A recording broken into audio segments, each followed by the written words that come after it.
ಇವತ್ತಿನ ವಿಡಿಯೋದಲ್ಲಿ ನಾಳೆಯಿಂದ ನವರಾತ್ರಿ ಶುರು ಆಗ್ತಾ ಇದೆ. ನವರಾತ್ರಿಯ ಮೊದಲನೇ ದಿನ ಅಂದರೆ ಶೈಲಪುತ್ರಿ ದೇವಿಯ ಆರಾಧನೆ ಮಾಡುವಂಥದ್ದು. ನವರಾತ್ರಿ ಅನ್ನೋದು ನಮ್ಮ ನಾಡ ಹಬ್ಬ. ಈ ನವರಾತ್ರಿಯಲ್ಲಿ ಅಖಂಡ ದೀಪಾರಾಧನೆ ಮತ್ತು ಕಾಮಾಕ್ಷಿ ದೀಪಾರಾಧನೆ ಮತ್ತು ಮನೆಗಳಲ್ಲಿ ಗೊಂಬೆಗಳನ್ನು ಕೂರಿಸುವಂಥದ್ದು ಮತ್ತು ದವಸ ಧಾನ್ಯಗಳಿಂದ ಪೈರನ್ನು ಬೆಳೆಸುವಂಥದ್ದು ಈ ರೀತಿ ಎಲ್ಲ ಮಾಡ್ತಾರೆ. ಎಲ್ಲನೂ ಕೂಡ ನಾಳೆಯಿಂದ ಶುರು ಆಗ್ತಾ ಇದೆ.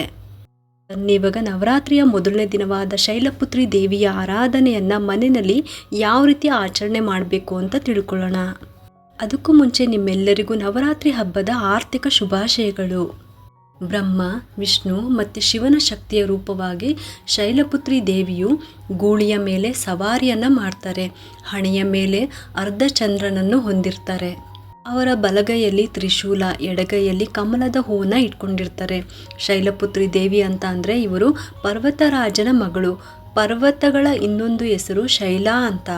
ಅದಕ್ಕೋಸ್ಕರ ಪರ್ವತರಾಜನ ಮಗಳಾದ್ರಿಂದ ಇವರನ್ನು ಶೈಲಪುತ್ರಿ ಅಂತ ಕರೆಯಲಾಗುತ್ತೆ. ಶೈಲಪುತ್ರಿ ದೇವಿಯ ನವದುರ್ಗೆಯರ ಪ್ರಮುಖ ಮತ್ತು ಸಂಪೂರ್ಣ ರೂಪವಾಗಿದ್ದಾರೆ. ಇವರು ಶಿವನ ಹೆಂಡತಿ ಆಗಿರೋದ್ರಿಂದ ಪಾರ್ವತಿ ಅಂತಲೂ ಕರೆಯಲಾಗುತ್ತೆ. ಶೈಲಪುತ್ರಿ ದೇವಿ ಅಂದರೆ ಪಾರ್ವತಿ ದೇವಿ ಅಂತಾನೆ. ಬನ್ನಿ ಇವಾಗ ಆ ಕಥೆಯನ್ನು ಕೇಳೋಣ. ಒಂದ್ಸಲ ದಕ್ಷನು ತನ್ನ ಆಸ್ಥಾನದಲ್ಲಿ ದೊಡ್ಡ ಯಜ್ಞವನ್ನು ಏರ್ಪಾಡು ಮಾಡ್ಕೊಂಡಿರ್ತಾರೆ. ಆ ಯಜ್ಞಕ್ಕೆ ದಕ್ಷ ಸತಿಯನ್ನು ಮತ್ತು ಶಿವನನ್ನು ಹೊರತುಪಡಿಸ್ಬಿಟ್ಟು ಇನ್ನು ಎಲ್ಲರನ್ನೂ ಕೂಡ ಆಹ್ವಾನ ಮಾಡಿರ್ತಾರೆ. ಇದಕ್ಕೆ ಕಾರಣವನ್ನು ತಿಳಿಬೇಕು ಅಂತ ಹೇಳಿ ಸತಿ ಶಿವನ ಮಾತನ್ನು ಧಿಕ್ಕರಿಸಿ ತಂದೆ ಮನೆಗೆ ಬರ್ತಾರೆ. ಆಗ ದಕ್ಷನು ಯಜ್ಞದಲ್ಲಿ ಹಾಜರಿದ್ದ ಎಲ್ಲರ ಮುಂದೆ ಶಿವನನ್ನು ಅವಮಾನ ಮಾಡ್ತಾರೆ. ಸತಿಯು ತನ್ನ ತಂದೆಯಿಂದಲೇ ತನ್ನ ಪತಿಯ ಅವಮಾನವನ್ನು ಸಹಿಸಲಾರದೆ ತಂದೆ ದಕ್ಷ ಹಮ್ಮಿಕೊಂಡಿರುವಂಥ ಯಜ್ಞಕುಂಡಕ್ಕೆ ಹಾರಿ ತನ್ನ ಪ್ರಾಣವನ್ನೇ ತಾನೇ ಕಳೆದುಕೊಳ್ತಾರೆ. ತನ್ನ ಇನ್ನೊಂದು ಜನ್ಮದಲ್ಲಿ ಪಾರ್ವತಿ ದೇವಿಯು ಹೇಮಾವತಿಯ ಹೆಸರಲ್ಲಿ ಹಿಮವಂತನ ಮಗಳಾಗಿ ಜನಿಸಿ ಕಠಿಣವಾದ ತಪಸ್ಸನ್ನು ಮಾಡಿ ಮತ್ತೆ ಶಿವನನ್ನು ಪತಿಯನ್ನಾಗಿ ಪಡೆದುಕೊಳ್ತಾರೆ. ಚಂದ್ರ ಎಲ್ಲ ಅದೃಷ್ಟಗಳನ್ನು ಕೊಡುವಂಥವರು. ಶೈಲಪುತ್ರಿ ದೇವಿಯಿಂದ ಆಳಲ್ಪಡ್ತಾರೆ. ಅಂದರೆ ನವಗ್ರಹಗಳಲ್ಲಿ ಒಂದಾದ ಚಂದ್ರಗ್ರಹವನ್ನು ನಿಯಂತ್ರಣ ಮಾಡುವಂಥವರು ಶೈಲಪುತ್ರಿ ದೇವಿ. ಚಂದ್ರನ ಯಾವುದೇ ದುಷ್ಪರಿಣಾಮವನ್ನು ಅವಳ ಆರಾಧನೆಯಿಂದ ದೂರವಾಗಿಸ್ಕೊಳ್ಬೋದು. ಶೈಲಪುತ್ರಿ ಐತಿಹಾಸಿಕ ಅಸ್ತಿತ್ವದ ಸಾರವಾಗಿದ್ದಾಳೆ. ಅವಳ ವಾಸಸ್ಥಾನ ಮೂಲಾಧಾರದ ಚಕ್ರದಲ್ಲಿದೆ. ಪ್ರತಿಯೊಬ್ಬ ಮನುಷ್ಯನಲ್ಲೂ ದೈವಿಕ ಶಕ್ತಿ ಸೂಕ್ತವಾಗಿರುತ್ತದೆ. ಇದಿಷ್ಟು ಶೈಲಪುತ್ರಿಯ ಕತೆ. ಇನ್ನು ಈ ದೇವಿಯ ಪೂಜೆಯ ವಿಧಾನವನ್ನು ತಿಳ್ಕೊಳ್ಳೋಣ. ನವರಾತ್ರಿಯ ಮಹಾಪರ್ವತ ಮೊದಲನೇ ದಿನ ತಾಯಿ ಶೈಲಪುತ್ರಿ ದೇವಿಯ ಪೂಜೆ ಮಾಡೋದಕ್ಕೆ ಬ್ರಾಹ್ಮಿ ಮುಹೂರ್ತದಲ್ಲಿ ಎದ್ದು ಮನೆಯೆಲ್ಲ ಕ್ಲೀನ್ ಮಾಡಿಕೊಂಡು ತಲೆ ಸ್ನಾನ ಮಾಡಿಕೊಂಡು ಒಗ್ದಿರುವ ಮಡಿ ಬಟ್ಟೆನ ಹುಡ್ಕೋಬೇಕು.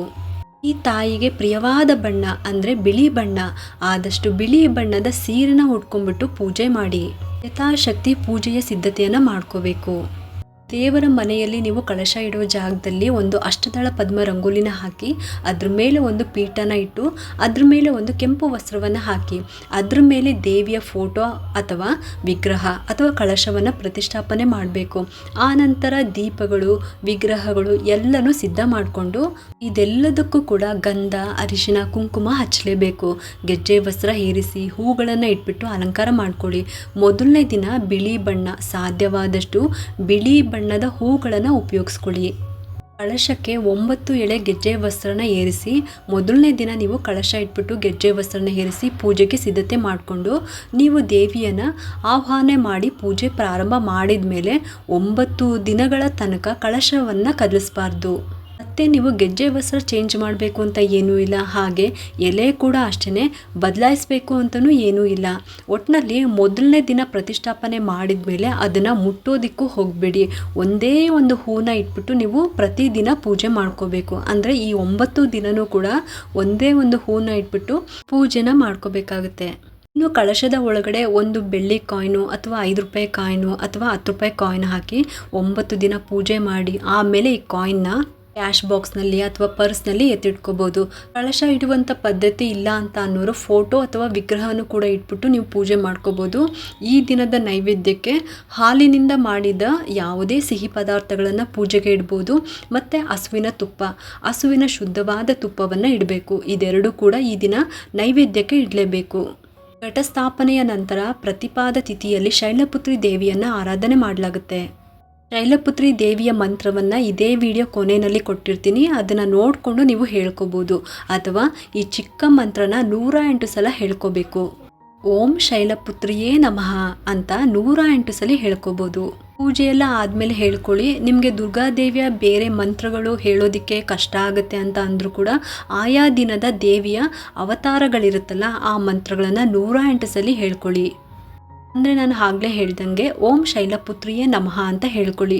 ನೀವು ಬಿಳಿ ಹೂಗಳಿಂದ ಅರ್ಚನೆ ಮಾಡ್ಕೊಳ್ಬೋದು ಅಥವಾ ಕೈಯಲ್ಲಿ ಹೂ ಅಕ್ಷತೆಯನ್ನು ಇಟ್ಕೊಂಡು 108 ಸಲ ಹೇಳಿದ ಮೇಲೆ ಒಟ್ಟಿಗೆ ಆ ಹೂ ಅಕ್ಷತೆಯನ್ನು ಕಳಶದ ಹತ್ತಿರ ಅಥವಾ ಫೋಟೋ ಹತ್ತಿರ ಅಥವಾ ವಿಗ್ರಹದ ಹತ್ತಿರ ಹಾಕ್ಬೋದು.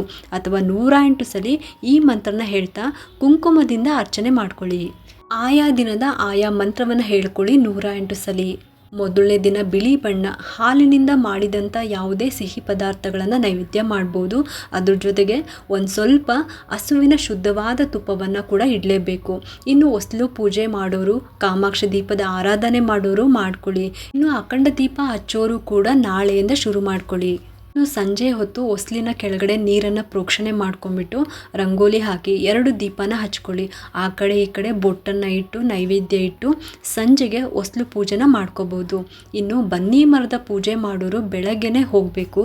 ಬೆಳಗ್ಗೆ ಬನ್ನಿ ಮರದ ಪೂಜೆಗೆ ಹೋಗುವಾಗ ಹಾಗೇ ಹೋಗಬಾರ್ದು. ಮನೆಯಲ್ಲಿ ದೀಪ ಹಚ್ಚಬೇಕು. ಹೊಸ್ಲು ಒರೆಸ್ಕೊಂಡು ಅರಿಶಿನ ಕುಂಕುಮನ ಹಚ್ಬಿಟ್ಟು ಹೂ ಇಟ್ಬಿಟ್ಟು ಪೂಜೆ ಮಾಡಿ ತುಳಸಿ ಗಿಡಕ್ಕೂ ದೀಪ ಹಚ್ಚಬೇಕು. 2 ಹೊತ್ತು ಕೂಡ ಹೊಸ್ಲಿಗೂ ಮತ್ತು ತುಳಸಿ ಕಟ್ಟೆಗೂ ಕೂಡ ದೀಪವನ್ನು ಹಚ್ಚಬೇಕು. ನವರಾತ್ರಿಯ ವಿಶೇಷತೆಯೇ ಅದು. ಬೆಳಗ್ಗೆ ಮತ್ತು ಸಂಜೆ 2 ಹೊತ್ತು ಕೂಡ ಪೂಜೆ ಮಾಡೋವಂಥದ್ದು. 2 ಹೊತ್ತು ದೀಪ ಹಚ್ಚಬೇಕು. ಇದಿಷ್ಟು ಕೂಡ ಮನೆಯಲ್ಲಿ ಮೊದಲನೇ ದಿನವಾದ ನವರಾತ್ರಿಯ ಶೈಲಪುತ್ರಿ ದೇವಿಯ ಪೂಜೆ ಮಾಡುವಂಥ ವಿಧಾನ.